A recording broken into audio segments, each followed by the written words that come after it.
तो दोस्तों finally Russia की तरफ से भारत के लिए एक बहुत ही महत्वपूर्ण खबर यहाँ पर निकल कर आ रही है। और ऐसे में दोस्तों आखिरकार पश्चिमी देशों की गलती की वजह से रशिया एक बार फिर से ये चेतावनी दे चुका है कि अगर पश्चिमी देश यहाँ पर रशिया को प्रतिबंधों को लेकर और भी ज्यादा एग्रेसिव रूप दिखाते हैं और पश्चिमी देश यहाँ पर रशिया के ऊपर अगर किसी भी तरह का यहाँ पर प्रतिबंध और थोपते हैं तो फिर रशिया किसी भी देश को यहाँ पर एक भी अन्न का दाना नहीं देगा। दरअसल दोस्तों आपको बता दें कि पिछले साल 2022 से इन पश्चिमी देशों ने एक से बढ़कर एक यहाँ पर रशिया के ऊपर प्रतिबंध लगाया है और इन सारे पश्चिमी देशों का यहाँ पर मानना था कि रशिया को किसी भी तरह से एकदम खत्म कर दिया जाए ताकि रशिया यहाँ पर किसी भी तरह से उभर कर सामने ना आ पाए।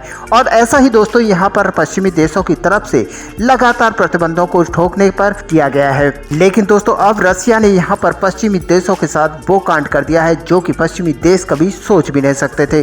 तो दोस्तों क्या है पूरी खबर आपको विस्तार से बताएंगे, आप वीडियो में अंत तक बने रहिए। साथ ही अगर हमारे चैनल को अभी तक सब्सक्राइब नहीं किया है तो चैनल को सब्सक्राइब कर लीजिए ताकि सबसे पहले हमारी वीडियो आप तक पहुंच पाए। तो चलिए दोस्तों सीधे चलते हैं वीडियो पर। तो दोस्तों ये सच है कि रशिया पर प्रतिबंध ठोकने के पीछे यूरोपियन और पश्चिमी देशों का वो पूरी रणनीति थी जिसके तहत यहाँ पर पश्चिमी देश चाहते थे कि रशिया आज जिस स्थिति में आ चुका है उसको पूरी तरह से यहाँ पर खत्म कर दिया जाए। और इसी वजह से पश्चिमी देश यहाँ पर रशिया के ऊपर हर तरह का वो प्रतिबंध लगा चुके हैं जिससे कि रशिया की आर्थिक स्थिति पूरी तरह से डगमगा जाए और वो पूरी तरह से खत्म हो जाए। लेकिन दोस्तों आपको बता दें कि रशिया के अंदर इतनी ज्यादा पावर है कि रशिया आज अपनी आर्थिक स्थिति को सुधारने में कामयाब रहा है और साथ ही वह विदेशों से अपने रिश्तों को भी कटने नहीं दे रहा है। ऐसे में दोस्तों यहाँ पर रशिया और यूक्रेन के अंदर से 35% तक का अनाज दुनिया भर के अन्य देशों में जाता था जिसकी वजह से पूरी दुनिया के देशों को यहाँ पर अन्न की आपूर्ति कराई जाती थी।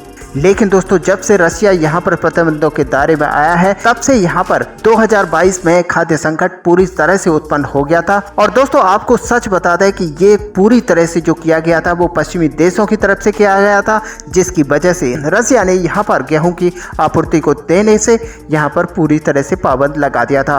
और इसी वजह से पूरी दुनिया के अंदर खाद्य सामानों की यहाँ पर आपूर्ति ठप पड़ गई थी। ऐसे में दोस्तों यहाँ पर भारत की आलोचना पश्चिमी देशों द्वारा की जा रही थी कि भारत आज गेहूं और चावल पर प्रतिबंध लगाए हुए है, जबकि यहाँ पर भारत का साफ कहना था कि हमारी जो जनता है वो दुनिया भर के देशों से ज्यादा है। ऐसे में अपनी जनता को 2 वक्त का खाना देने के लिए भारत को इस तरह के प्रतिबंध अपने अनाज और चावल पर लगाने पड़ेंगे। लेकिन दोस्तों अब आपको बता दें कि पश्चिमी देशों के द्वारा इस साल भी एक बड़ा कांड यहाँ पर किया जा रहा है। दरअसल दोस्तों आपको बता दें कि अब यहाँ पर रूस ने पश्चिमी देशों सहित G7 के 7 कंट्रियों पर यह चेतावनी दे डाली है कि अगर पश्चिमी देश रूस के ऊपर अनाप शनाप यहाँ पर प्रतिबंध लगाकर रखते हैं और रूस को यहाँ पर परेशान करने का प्रयास करते हैं तो फिर खाद्य सामग्री पर प्रतिबंध लगा देगा जो कि इन G7 कंट्रीज को भेजा जाता है। और ये दोस्तों सच है, अगर रशिया यहाँ पर खाद्यान्न सामग्री पर प्रतिबंध लगाता है तो G7 कंट्रीज जो कि रशिया और यूक्रेन से ज्यादातर अनाज को इम्पोर्ट करते हैं तो वो यहाँ पर काफी ज्यादा बुरी स्थिति में आ सकते हैं।